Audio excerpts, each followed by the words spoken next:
Welcome to Nitpicking News today. Crazy, consistent, crafty commander combos. That means combos that utilize commanders.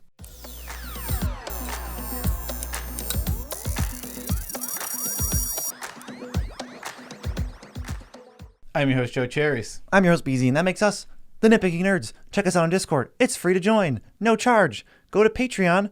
Get upgrades to everything in your life. Yep, become a patron. If you're supporting us, you'll be upgraded in the Discord. Nonetheless, we're hopping right into this. Commander combos. We're taking the commander from the command zone, and we're using him with one, maybe two other cards to combo. Right. Some of these are going to be less known to you than others. We've got a few Nitpicking Nerds spice ones in there, ones that we've quote-unquote like discovered, or at least discovered for ourselves, haven't seen them anywhere else. So this first one I'm extremely proud of because I actually found it myself when I built a Ghalta Primal Hunger deck. Ghalta is 10 green for a 12/12. He costs X less, where X is the total power among creatures you control, and he's got Trample. The combo pieces with him are Omnath, Locust of Mana, and Food Chain. So when you do this, you end up with infinite creature mana. How, you say? Well, Ghalta's on the field. Omnath's on the field. Food Chain's on the field. Okay? You sacrifice the Ghalta. It goes to the command zone. It now costs 2 more. And you put 12 floating green mana into your pool, which pumps Omnath's power by 12. You now spend 2 more mana to replay Ghalta. He comes back out, and you do it again. And you can do this infinitely. It doesn't matter how high the commander tax is, because Omnath's power is always going to be higher than the commander tax for as long as you do this. Commander tax goes up by 2. Omnath's power goes up by 10. So he gets way bigger than you need it to be. This produces any color mana you might need, but you're in a mono green deck. You're sitting in.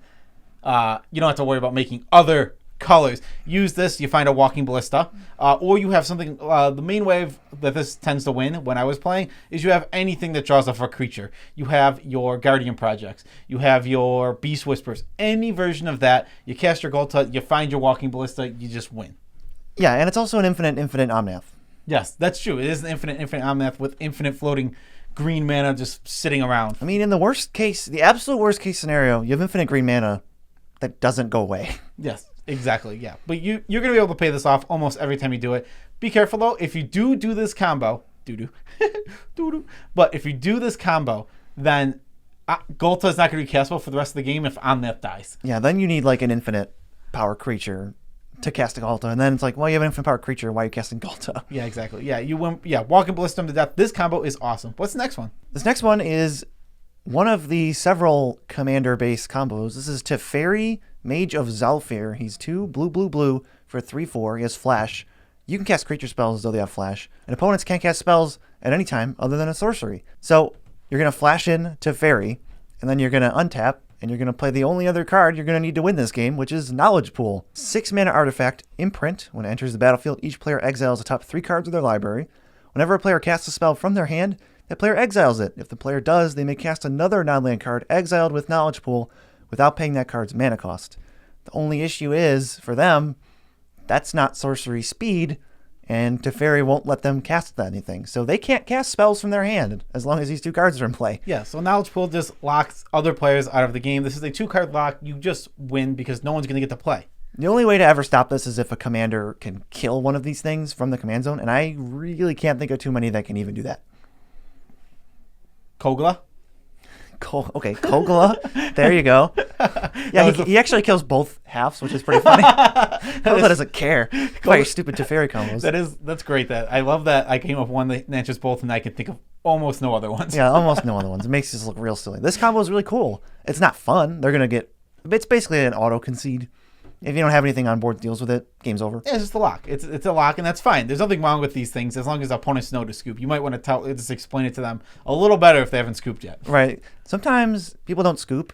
You know, a lot of times when something happens to you the first time, you don't scoop, but then you learn real quick after that. You're like, oh, I never had any chance to win. Oh, this game was over when you cast both those cards. Yeah. All right, next, number 3. Who is it?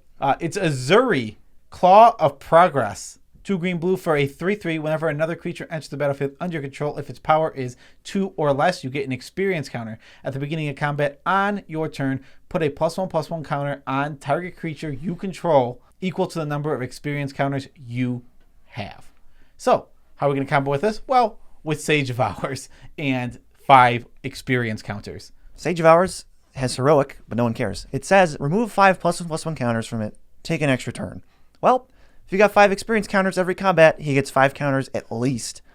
And you take all the rest of the turns for that game. The game is actually over, just like the Teferi Knowledge Pool lock. Yeah, you have to have a way to stop this combo ready to go in your hand in an instant speed. And if you don't, well, the game just completely ends. You can't ever beat infinite turns. It's just not something, not even infinite, potentially infinite, but you can't beat 50 turns in a row. There's just no way to stop it. They don't have to invest any more mana into this combo.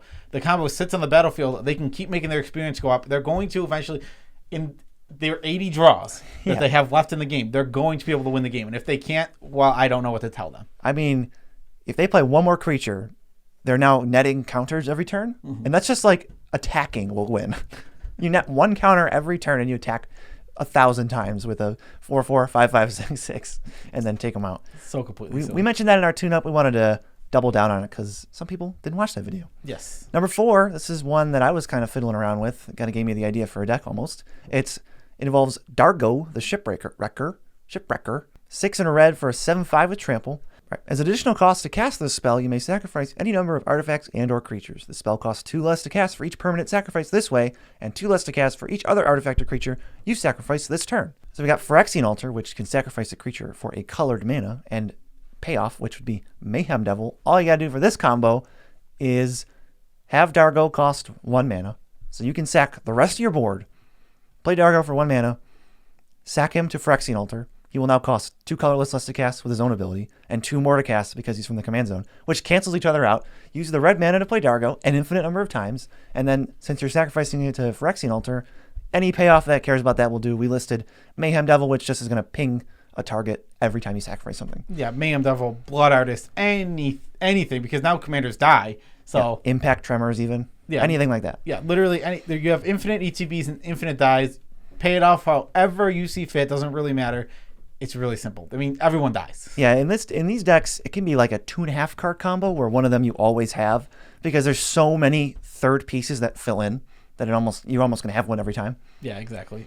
Next, we have Godo, Bandit Warlord, or Aurelia the War Leader. Godo, Bandit Warlord is 5 in a red for a 3/3. When he enters the battlefield, you may search your library for an equipment and put it onto the battlefield. If you do, shuffle your library.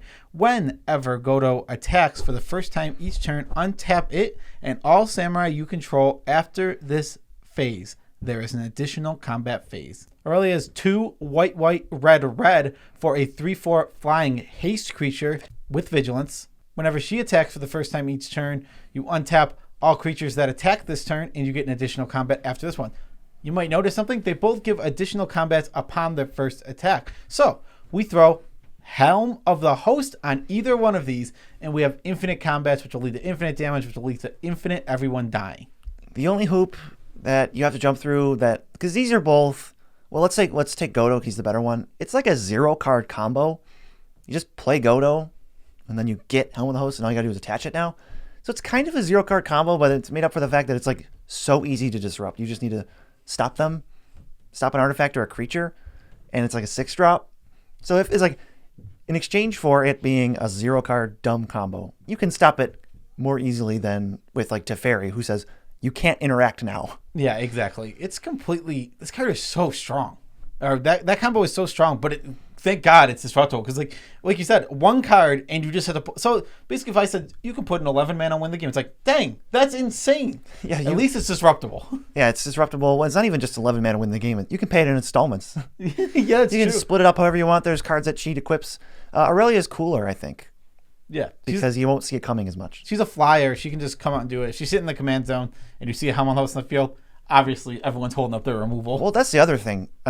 Godo has no evasion. He's just kind of like a 3/3. Aurelia has flying. Yeah. So that's like twice as hard or twice as easy to get infinite attacks through. And haste. Yeah, I mean, if they just have a 5/5, if every opponent has a 5/5, this does not work. You do not win. Yeah, haste can be super relevant in this situation. Yeah, if every opponent has a 5/5, yeah, you don't win. That's true. It's just like super weird. It's like, my infinite combo. Oh, you have a 5/5. Well, that's not gonna work. You can still take infinite combats.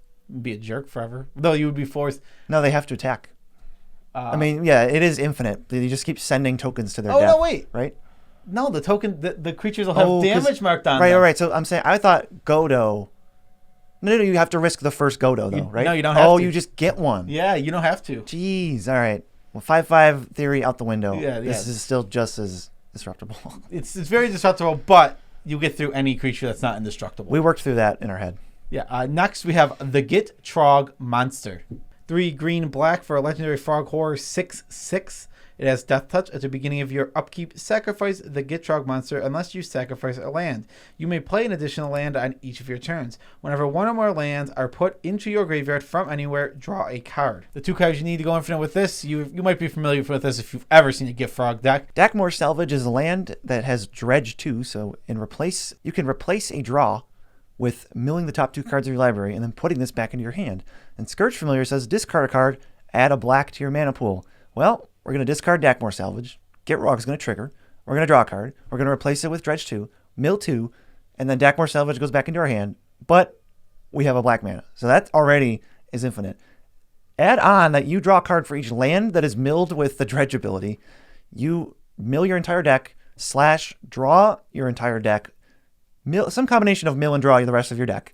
And also, you get infinite mana because your deck is going to contain Kozilek, Butcher of Truth, or Ulamog, the Infinite Gyro, and you'll be able to mill yourself forever. Yeah, so this is kind of a 4-card combo. Well, one gets to be in your deck. Yeah, if we're counting the Godo rules, it's a 3-card combo, really a 2-card combo. And actually, if you played Gitrog Monster and go to your cleanup step and you discard Dakmor Salvage, you have infinite cleanup steps. Oh, that's true. Yeah, that is pretty stupid. That is something really weird I forgot about. Yeah. So all you need is, if you want to do the infinite cleanup step route, you can play like that's Star. The parasitic, like, what is it called? The 5 mana Star. Whenever you draw a card, each opponent loses a life. Psychosis Crawler. You can play that, or like whenever you discard a card, something happens and you win in your cleanup step. Yeah, there's a million ways to win with this. Yeah, it's super weird to abuse the rules of the game like that. Yeah, I love abusing the cleanup step. Stuff like this makes the Gitrog Monster. The card is so cool and fun, but I think maybe it was worded a little wrong. Maybe it needed to say from lands go to the graveyard from the battlefield. Or maybe just not anywhere. Anywhere. That's what I mean, like anywhere. Jeez. I know, deck, hand, those 2 right there are just insane. Those are like the only places they can go from. I guess they could technically be processed from exile, and you would draw a card. Boom, they thought of everything. Eldrazi proof. All right, number 7 is Niv-Mizzet Perun, or Niv-Mizzet the Firemind. If you don't know by now what the next card I'm going to list is, it's Curiosity.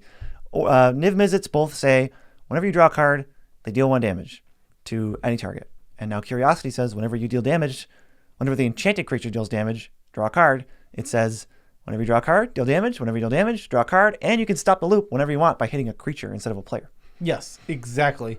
You need to be careful when doing this, though, because the important thing is your deck is going to go through. You want to have something to reshuffle. So you're going to probably go through your whole deck, kill 1 or 2 players, and then you'll have a guy left at 20 life. And what you'll do is you'll just discard your Kozilek or whatever reshuffler you have, then restart the combo whenever you can or however you can. Well, with some of these, you don't have to do anything. Niv-Mizzet just taps to ping, and then the other one's like, hey, cast any spell. Yeah, you play, in decks like this, you're just going to play free spells. I mean, Gutshot's probably playable in this deck. Gutshot, Gataxian Probe, all that nonsense. Yeah, exactly. But, you can't cast Gataxian Probe at instant speed. That card would be broken. It doesn't have to be instant speed. No, I know. Well, in order to go to discard to reshuffle your deck. Oh, we're not going to discard. We're just playing Faithless Looting or something. Yeah, I guess that's fair too. You need a mana then.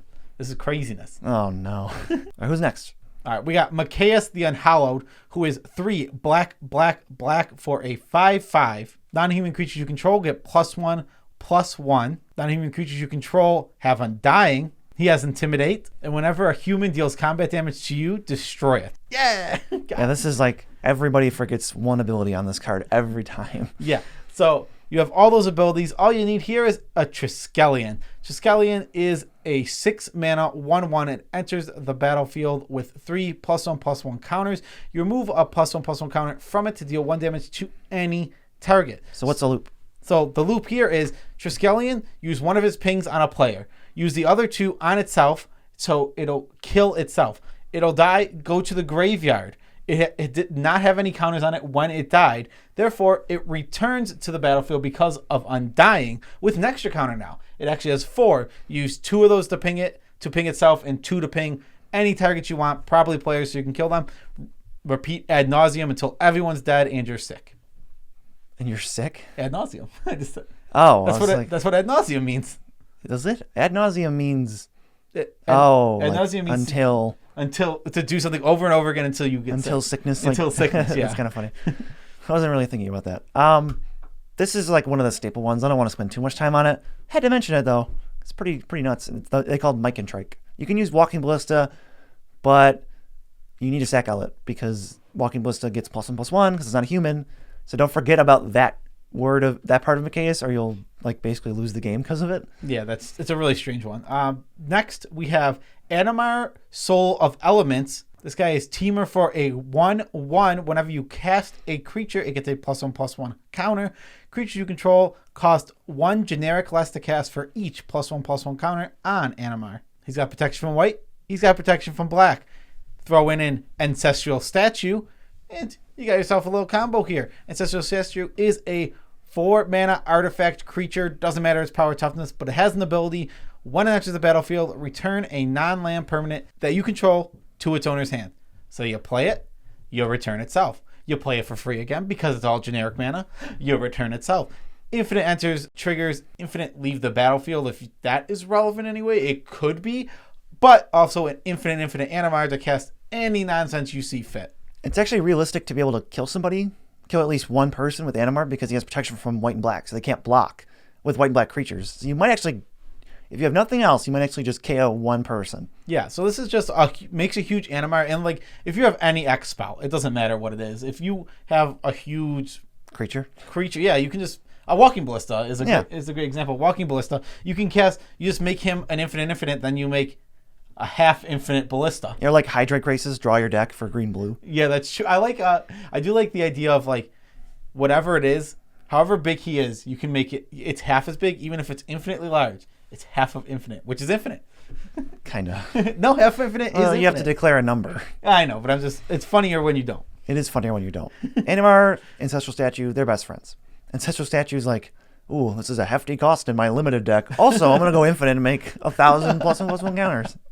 Number 10, Siona, Captain of the Pyleus. By the way, there's 13 of these, not 10, so get ready for 3 more after this.